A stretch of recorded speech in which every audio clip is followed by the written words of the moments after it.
never imagined I'd be telling this story publicly, but after stumbling across a video about parental discipline, something inside me finally broke loose. I'm in my mid-30s now, but certain memories remain vivid. The scent of fuel, the oppressive summer heat. And the moment everything changed, my folks, Gerald and Denise, believed strongly in what they called building character through adversity. Every situation became an opportunity for instruction. They'd wake me before dawn to complete chores I'd forgotten, or refuse me rides when I missed transportation, even when it was convenient for them to help. They saw these moments as essential lessons. That particular July day began ordinarily enough. We were returning from visiting my older sister at her university, a lengthy drive spanning several states. I dozed in the back seat, earbuds in, lost in music. When my father needed fuel, we stopped at an isolated station along the interstate. He demanded coffee. I took his money and headed inside, where an exhausted attendant informed me their machine had malfunctioned. I waited while he brewed a fresh pot. When I emerged, our vehicle had vanished. Initially, I thought they'd moved to another pump. Then I spotted our sedan merging onto the highway. I stood motionless, watching until they disappeared from view. My phone vibrated, a message from my mother suggesting I figure out how to return home, calling it a problem-solving exercise. She included a cheerful emoticon. My calls went unanswered. Another text arrived warning me not to bother trying, stating my father insisted I handle this independently. This wasn't unprecedented cruelty. Years earlier, they'd locked me outside during winter because of a disappointing grade, forcing me to break into our garage for shelter. They'd made me reimburse them for the damaged window using my part-time wages. Standing there holding cooling coffee, something fundamental shifted inside me. I realized I was finished with their games. I had savings from my summer employment at the community pool, around $140. My belongings were in their car, but I had my wallet and music player. I asked the attendant for directions to the nearest bus terminal. He pointed down the road, concerned. I reassured him and requested to use the phone. I contacted my Aunt Lola, my mother's estranged sister. They'd severed ties with her for encouraging poor behavior by gifting me a phone after they'd confiscated mine. She answered immediately, shocked by my situation. Despite living multiple states away, she arranged transportation to the bus station and purchased my ticket remotely. My phone buzzed repeatedly with increasingly aggressive messages from my mother, warning me against contacting Lola and expressing my father's disappointment. I blocked their number, powered down my device, and boarded the bus. The hours passed as landscape rolled by outside the window. I later learned they'd returned to the station that evening, expecting to find me waiting. They filed a missing person report, but it was quickly dismissed when Aunt Lola submitted emancipation documentation she'd already begun processing. 2 decades passed. I completed my education living with Aunt Lola, earned my credentials, developed practical skills, and established my own contracting business. I built a life, found a partner, had children. I never subjected them to the same treatment I'd endured. I thought that chapter had closed permanently. Then my office phone rang yesterday displaying a number I hadn't seen in 20 years. I didn't answer. But they'd located me, and now 39 missed calls filled my screen. The calls begin. I maintain strict boundaries during business meetings, no phone interruptions. But emerging from the conference room to discover 39 missed calls sent my heart racing.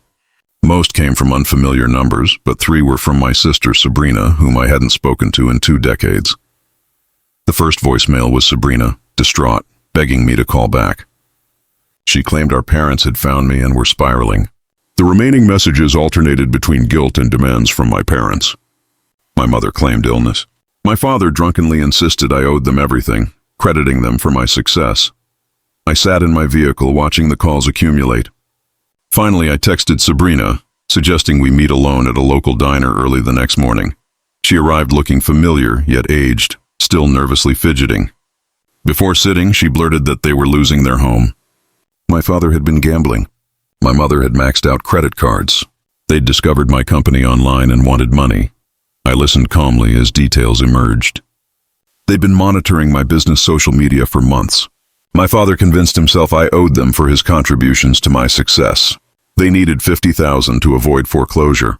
Sabrina apologized repeatedly, claiming she'd tried preventing them from contacting me. I asked why she was helping them after everything. She broke down, describing my father's worsening drinking, my mother's shopping addiction, and their refusal to accept responsibility. She whispered that they were still our parents. I disagreed firmly. They'd stopped being my parents at that gas station. The difference between us, I explained, was that she still hoped they'd change. My phone buzzed, my mother calling again. I declined and prepared to leave, instructing Sabrina to block my number afterward. I told her I loved her but wouldn't be their solution, urging her to let them face consequences. As I reached my vehicle, Sabrina shouted that they were coming to my office the next morning. She swore she'd tried stopping them. I simply nodded. Good. Let them come. I returned to discover 27 new messages. Apparently, they'd informed extended family that I was a heartless son who'd abandoned them and now refused help during crisis. Classic manipulation tactics, but they didn't know I'd been making calls too. I'd discovered their mortgage belonged to a bank I'd worked with. They were 3 months delinquent. Foreclosure had already begun. Tomorrow they'd arrive at my office expecting leverage, believing they could shame or manipulate me into becoming their retirement plan. They had no idea what awaited them. I scheduled a meeting with my attorney first thing. By the time they arrived, everything would be prepared. They wanted to see what I'd become. Fine, let them see exactly who their son had become and what happens when you push someone beyond their breaking point. I wasn't that frightened teenager anymore. I wasn't running, and I was finished being accommodating. Our receptionist Jenny called, announcing a couple insisting on seeing me, claiming to be my parents. My stomach tightened despite expecting this. I instructed her to send them up. Through the glass walls, I watched Gerald and Denise enter. They looked diminished, aged. My father's distinctive mustache had grayed, and my mother's dyed hair couldn't conceal deep lines around her eyes. They wore their formal clothes, the same inexpensive dress she wore to services and his ill-fitting brown suit. My mother immediately burst into theatrical tears, attempting to embrace me. I stepped back, suggesting we keep things professional and asking directly what they wanted. My father inflated himself as he always did before lecturing. I cut him off, telling him to skip the performance. They hadn't spent 20 years searching because they missed me. They'd found me now because they needed something. My mother's crying intensified, claiming I was cruel, insisting they'd made one little mistake. I laughed bitterly. Leaving your 16-year-old child at a gas station hundreds of miles from home as a joke wasn't a mistake. It was the culmination of years of abuse. My father shouted that they'd returned after an hour, but I was gone. Yes, I confirmed, and I stayed gone. Best decision I ever made. I pulled out my phone and began recording, demanding they state their business or leave. The truth spilled out between sobs and angry outbursts. They'd taken a second mortgage for my father's investment scheme. Now 6 months behind, the bank was foreclosing. They needed $175,000. My mother gestured at my office, suggesting I could surely help my own parents given my success. I let them finish, then reached into my desk for a folder. Funny they should mention the house. When I'd heard they were searching for me, I'd investigated. Learning about the foreclosure, I'd arranged for my company to purchase their mortgage debt from the bank. The silence was exquisite. Confusion gave way to shock, then fear. My father stammered, asking what that meant, his voice losing its thunder. It meant they had 30 days to vacate.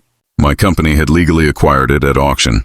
We were demolishing it for a development project, my mother wailed.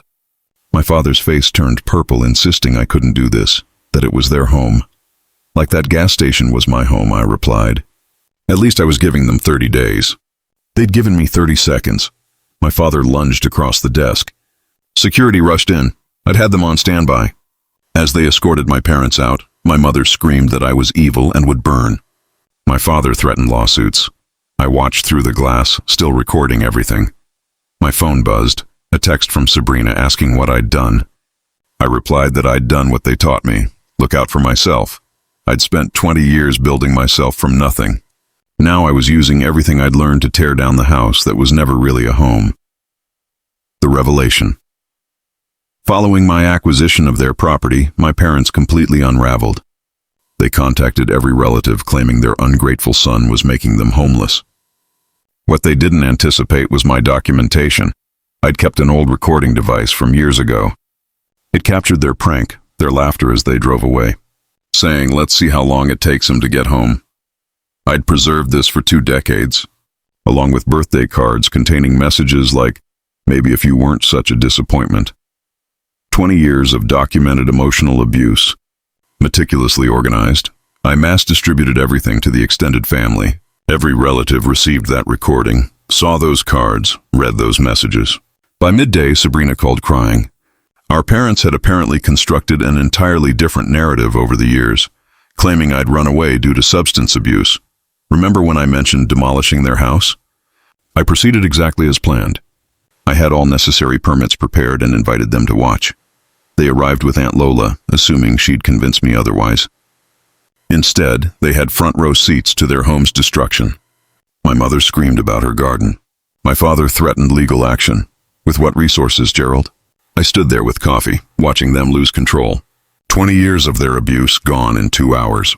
The moment the bulldozer went through my mother's award-winning rose garden was particularly satisfying. But I had more planned. That land occupied a decent location. Rather than luxury development, I'm constructing affordable housing, 20 units with reasonable rent, prioritizing single parents and their children.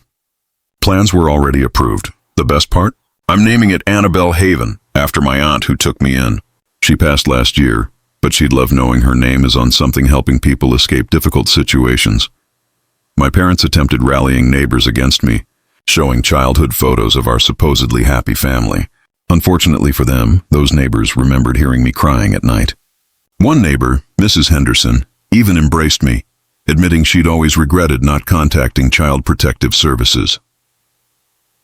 The final meeting. This morning brought the final confrontation. They returned to my office, this time humble and apologetic. My father actually cried, claiming they faced homelessness. My mother promised forgiveness if I'd just help them. I let them speak for 10 minutes uninterrupted. Then I handed them a rental application for one of the new units. I explained they were welcome to apply like anyone else, but they'd need references and acceptable credit. Their expressions were priceless. My mother screamed about being my parents. My father launched into his typical speech about everything they'd done for me. I smiled and replied, "Yes, after everything you've done, this is exactly what you deserve." Demolition begins tomorrow morning. Don't forget your garden ornaments. They continue calling. Sabrina reports they're staying at an inexpensive motel, claiming they'll sue me. Good luck with that. Everything I did was completely legal. Reflections. For years, I fantasized about revenge, imagining elaborate scenarios. But ultimately, simply allowing them to face consequences of their actions feels more satisfying than anything I could have planned. They discarded their son over a cruel prank, and now they watch as everything they built gets torn down to help people they would have looked down on. Tomorrow, I'm bringing lawn chairs and refreshments to watch their house demolished. Regarding the affordable housing plan, yes, it's proceeding. I've already partnered with a local nonprofit handling applications. No, I won't reconsider. Some connections deserve to remain severed. As for my sister, Sabrina and I are working things out. She was only 8 when everything happened. I can't blame her for believing their version. We're meeting next week. To those suggesting I'm being too harsh, try being abandoned at a gas station at 16 and see how forgiving you feel. The demolition day, the morning of the demolition, arrived with unusual clarity. I woke before dawn, not from anxiety but anticipation. My wife Rachel rolled over, studying my face in the dim light filtering through our bedroom curtains. "You sure about this?" she asked softly, her hand finding mine under the covers. I nodded. "More sure than I've been about anything in a long time." She sat up, pulling me into an embrace. "Then I'm coming with you. You shouldn't face this alone." By 6:30, we were loading folding chairs and a cooler into my truck. My daughter Emma, who's 15, almost the same age I was when everything happened, came downstairs, still in her pajamas. "Dad, can I come too?" I exchanged glances with Rachel. We'd explained the situation to our kids in age-appropriate terms. They knew their grandparents existed but understood why we weren't in contact. Emma was old enough to grasp the complexity. "It's not going to be pleasant, sweetheart. There might be yelling, crying, drama." "I know," she said firmly, "but you were there for every one of my soccer games, every school play, every time I needed you." "I want to be there for you too." My son Marcus, 12, appeared behind his sister. "Me too, Dad. We're a team, right?" I felt my throat tighten. This right here was what family actually meant. Not shared DNA or obligation, but choosing to show up for each other. All right, I said, but we maintained distance. No engaging with them directly. Understood? They both nodded solemnly. Arrival. We arrived at the property at 7:15. The demolition crew was already positioning equipment, their massive machines casting long shadows in the early light. I'd arranged for the contractors I trusted most, people who'd worked with me for years and knew what this meant. My foreman Jake approached, clipboard in hand. "Boss, you know we've got this handled." "You don't have to be here." "Yeah, I do," I replied. "I need to see it through." We set up our chairs about 50 yards back behind the safety line. Rachel distributed coffee from the thermos while the kids settled in, unusually quiet. At 7:30, a beat-up sedan pulled onto the access road. My parents, they weren't alone. Sabrina sat in the back seat, and two other people I vaguely recognized, distant cousins maybe, occupied the middle row. They parked haphazardly and climbed out, my mother immediately spotting us. "Scott!" she shrieked, starting toward us. "Scott, please, you can't do this!" Two security guards I'd hired stepped forward, politely but firmly blocking her path. I'd given them explicit instructions. No one crosses the safety line, no exceptions. My father's face went crimson. "That's our house! Our property!" "You have no right." I stood up slowly, Rachel's hand squeezing mine briefly before releasing. I walked to the barrier line, maintaining distance. "Actually, Gerald, I have every right. Legal ownership transferred to my company 3 weeks ago. You received certified notification. You had time to remove your belongings. Everything remaining becomes part of the demolition. There are family heirlooms in there," my mother wailed. "Photo albums. Your grandmother's china. You had 30 days, I repeated calmly. That deadline passed yesterday at 5 p.m. Not my problem. Sabrina stepped forward, her face streaked with tears. "Scott, please, I'm begging you. Just give them one more day. Let them get their things." I looked at my sister, really looked at her. She was exhausted, caught in the middle, still trying to fix what couldn't be fixed. "Sabrina, do you remember what happened when I was 14? When I saved up for 6 months to buy that guitar?" She blinked, confused by the question. Vaguely. "Dad smashed it because I got a B in math. Told me possessions were distractions from excellence." Mom watched and said nothing. When I cried, they locked me in the basement for being emotionally weak. I paused. Where was their mercy then? Where was the extra day, the second chance? My father sputtered. "That was discipline." "You were teaching me that love is conditional and cruelty is acceptable when wrapped in lessons." I cut him off. "Well, congratulations. I learned that lesson perfectly. I'm just applying it now." The first wall falls. At precisely 8 o'clock, Jake gave the signal. The excavator's arm swung wide, the massive bucket connecting with the front wall of the house. The impact resonated through the morning air, a deep, satisfying crunch of breaking wood and crumbling drywall. My mother collapsed to her knees, screaming. My father stood frozen, his face cycling through rage, disbelief, and something that might have been grief. Emma leaned against my shoulder. "Dad, you okay?" "Yeah, baby, I'm okay." Marcus videoed the demolition on his phone, his young face serious.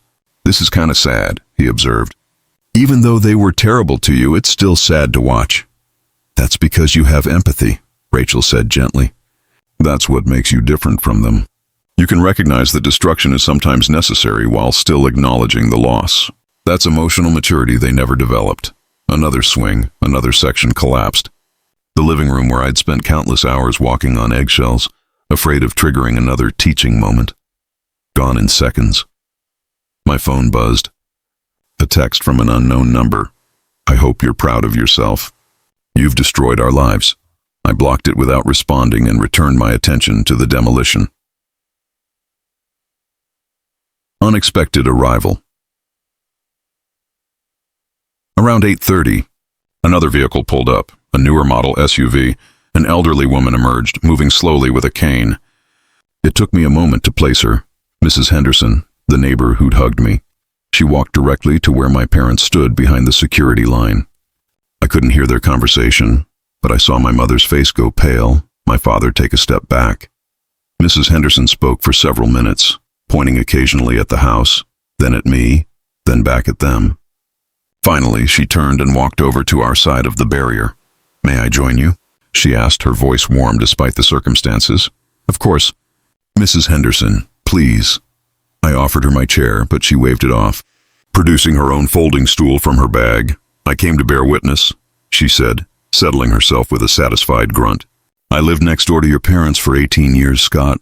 I heard things, saw things, suspected much worse. I failed you by not acting, and I've carried that guilt." She gestured toward the demolition. This is accountability." I wanted to see it happen. She reached into her bag and pulled out a manila envelope. "I also wanted to give you this. Documentation, dates, times, descriptions of what I witnessed or overheard. I wrote it all down years ago after you disappeared. Kept hoping I'd need it someday if you ever came back to confront them." I took the envelope, overwhelmed. "Mrs. Henderson, thank you. Don't thank me. I should have done more when you were a child." She turned steely eyes toward my parents. "But better late than never for the truth to matter." The garden. By 9 o'clock, the house was half gone. The excavator began working on the backyard, approaching my mother's infamous rose garden. Her pride and joy, the thing she'd tended obsessively while neglecting her son's emotional needs. No, not the garden. My mother broke free from my father's restraining arm and rushed forward. The security guards caught her before she reached the equipment. "Ma'am, you need to stay back," one shouted over the machinery noise. 20 years! She screamed. 20 years I've cultivated those roses. They're award winners. They're irreplaceable. So is having a son, I called back. But you threw that away for a prank. The excavator bucket descended, ripping through the carefully maintained beds. Petals filled the air like confetti, red and white and pink fragments scattering in the breeze. My mother's screaming reached a fever pitch, then abruptly stopped. She simply folded in on herself, sitting in the dirt, staring at nothing. For the first time, I felt something crack in my chest. Not sympathy exactly, but recognition of the tragedy of it all. She'd poured 20 years into those roses, the same 20 years I'd spent building a life without her. We'd both been cultivating something, just in opposite directions. The confession. Around 10 o'clock, my father walked slowly toward our side. The security guards tensed, but I waved them off. He stopped at the barrier line, no longer trying to cross it. "Scott." His voice was hoarse from yelling. "Can we talk?" "Just for a minute?" I considered refusing, then nodded. I walked to the line, but didn't cross it. Symbolic boundaries matter.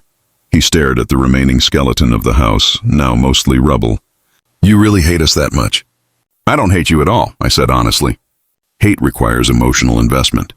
I'm just done letting what you did define my pain. This, I gestured at the demolition. This is closure. We never meant to hurt you. Intent doesn't erase impact, Gerald.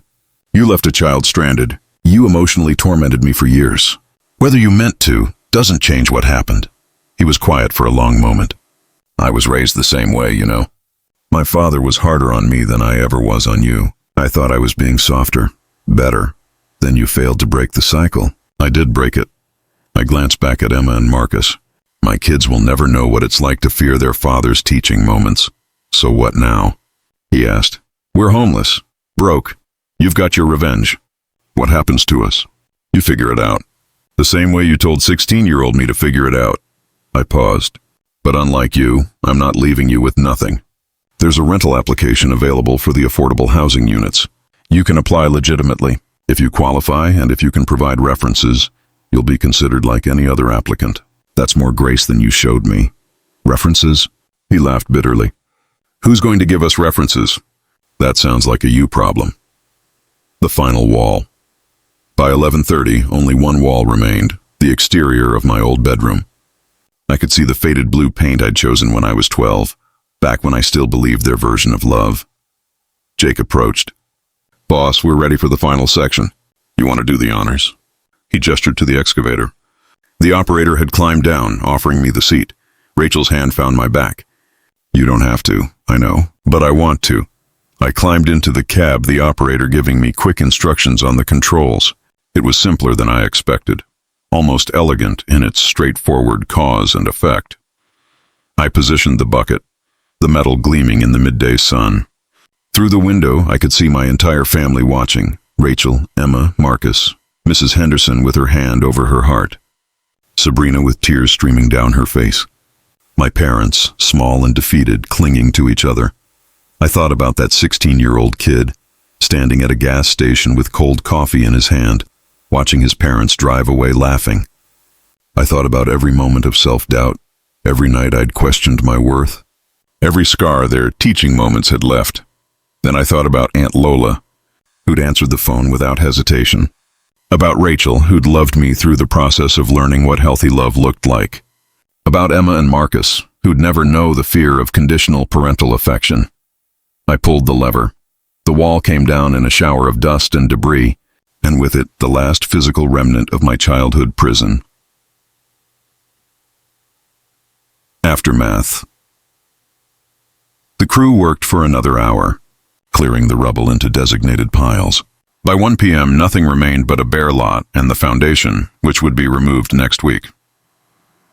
My parents had left sometime during the final cleanup, their sedan limping away without ceremony. Sabrina stayed behind, approaching hesitantly. "Can we talk?" she asked. "Just us?"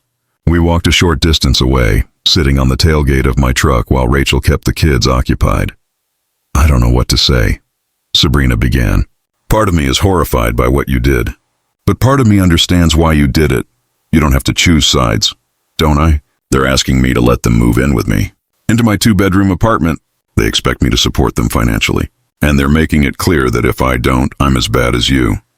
She wiped her eyes. "I can't do it, Scott. I finally realized I can't keep lighting myself on fire to keep them warm."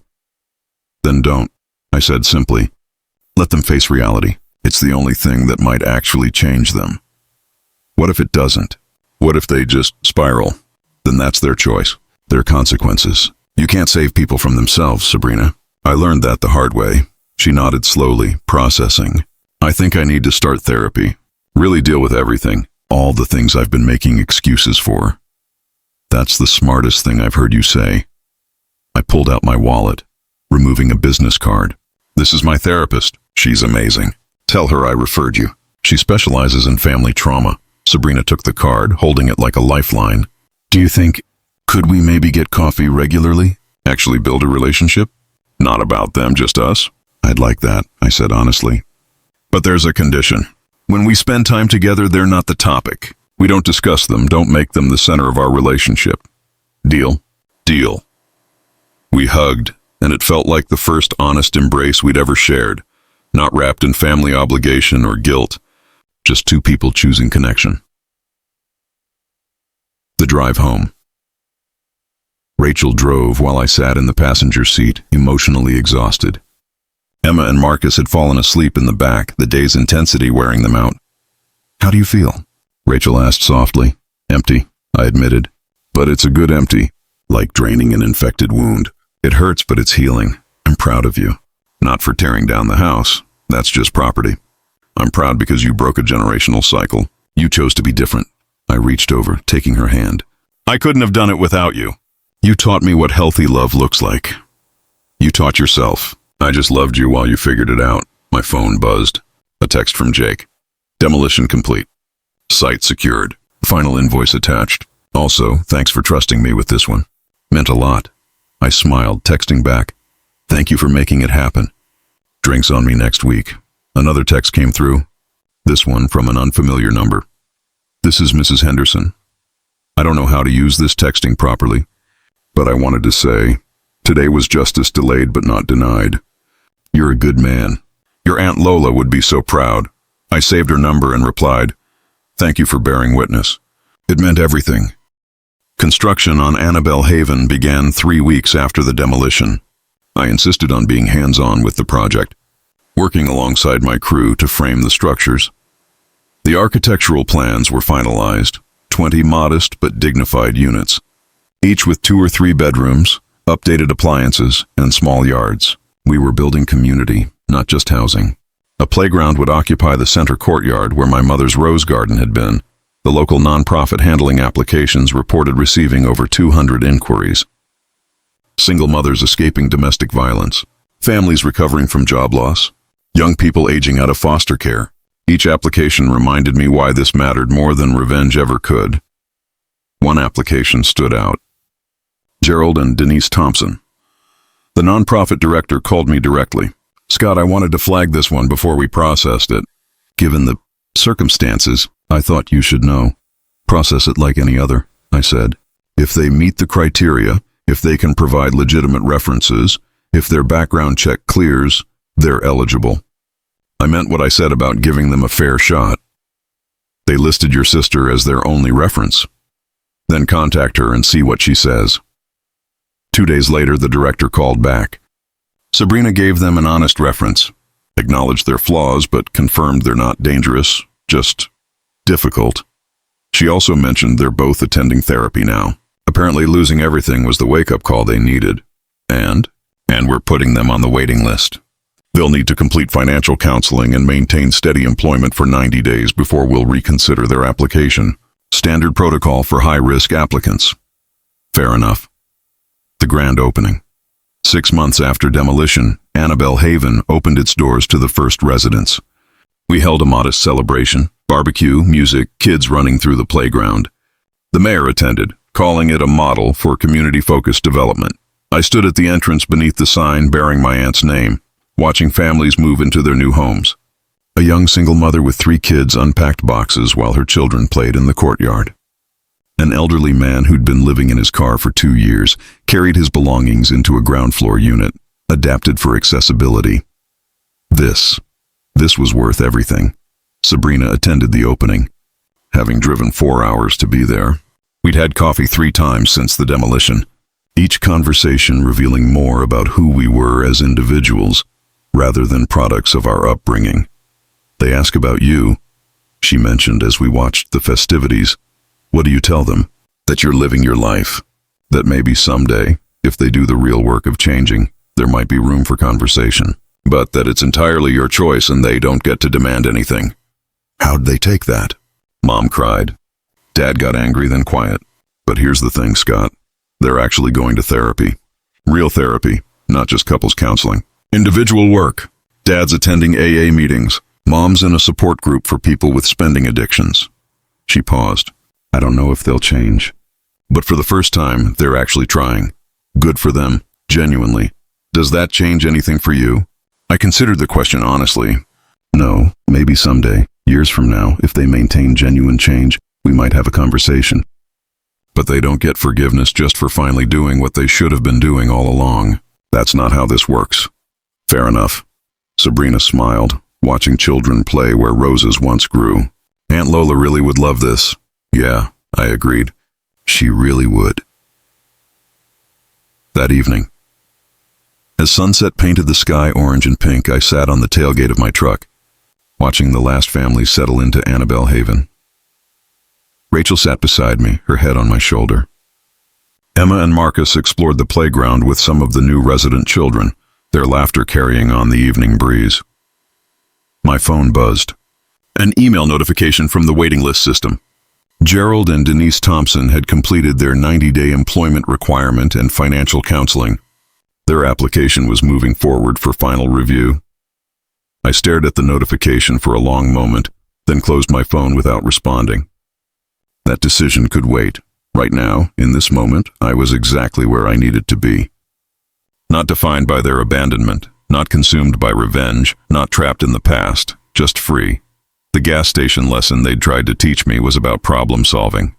But the real lesson, the one I'd learned on my own, was about choosing who you become despite what was done to you. I chose to be someone my kids would never fear. Someone who broke cycles instead of perpetuating them. Someone who built rather than destroyed, even when destruction felt justified. Rachel squeezed my hand. Ready to head home? I watched the sunset a moment longer, then smiled. Yeah, let's go home. And we did. Epilogue, 2 years later. Annabelle Haven thrived. The community became a model for affordable housing initiatives, with local universities studying our approach. Several residents had moved on to market-rate housing after stabilizing their situations, and we maintained a relationship with them, creating a network of support. My business expanded, specializing in community-focused development projects. The success of Annabelle Haven opened doors to partnerships with nonprofits across 3 states. Emma started college majoring in social work, Marcus joined me on job sites some weekends, learning the trade, developing the same satisfaction I'd found in building things. Sabrina and I had coffee every few weeks. Our relationship, built on mutual choice rather than obligation, was healthier than anything we'd experienced as children. As for Gerald and Denise, they'd been approved for a unit at Annabelle Haven after completing all requirements. They lived there still, quietly, keeping to themselves mostly. I'd seen them from a distance during my quarterly site inspections, but never engaged. My father had been sober for 18 months. My mother worked part-time at a local library and attended support groups regularly. They sent a card on my birthday that year, not asking for anything, just acknowledging the date. I didn't respond, but I didn't throw it away either. Some wounds heal completely. Others simply stop bleeding, and some require permanent distance to prevent reopening. I'd learned to accept all three categories without guilt. Standing in my backyard one evening, watching my own children play, truly play, without fear or conditions, I realized something profound. The gas station wasn't the moment my parents lost me. It was simply the moment I found myself, and that made all the difference.